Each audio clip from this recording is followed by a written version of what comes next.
اکتور سوری یه رزا فیلمان یه سینمای یه بناو دنگ باسم یاخور چند روزن لهولیره کیف کریه وید شوپینم دبینم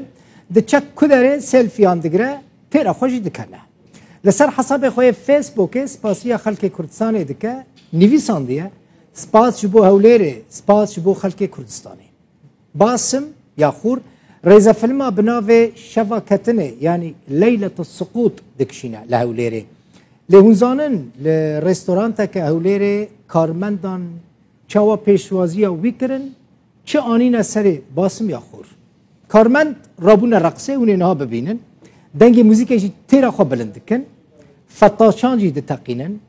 سلفی گرتن باسم جی دوی بوستا که وکری دمینه تیرا خو دکنه نزانه بو جکیف خوشبونه چه بیشه لتیشت غریب پونزانن چه بو کارمندکی قنبله که قاسی زبشه که آمده دیار بکره راکریه و لپیشیا باسم یاخور داتینه و قنبله دزیورینه باسم یاخور عجیب دبینه عجبه و چجوی قنبله درکوه پشترا او کارمند هسته که راد که چقماق یعنی هسته بیتخه دما کد خوازه و قنبله بیخینه هر کس دنا و رستورانت دا شوک دبه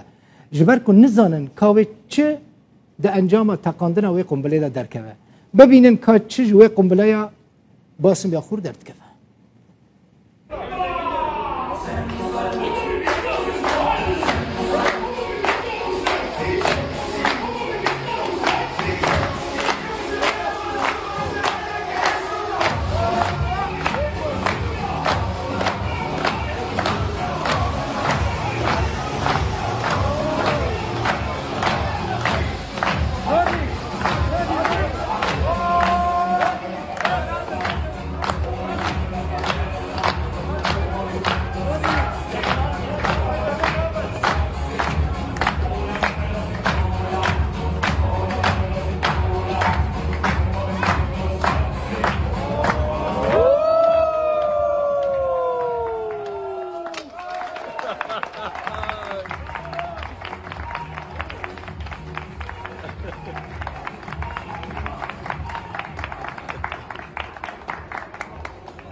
بله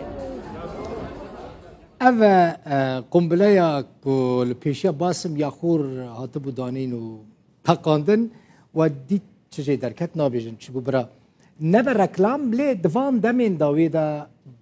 مزن ترین نافدار ترین هنرمندین عرب به تایبتیین سوری برای خدانه هولیری باشوی کردستانه ادیل به داره رزا فیلمان دکشینن نها جه هری باش بوان اوه کوارن کردستان جی دما کتیم وداره گلکی کیف آوانته خو غریب نابینن الور و ودگرن جی ایماجه کی باش صورته کی باش لسر کردستان دیدن ولات خو و خلق خو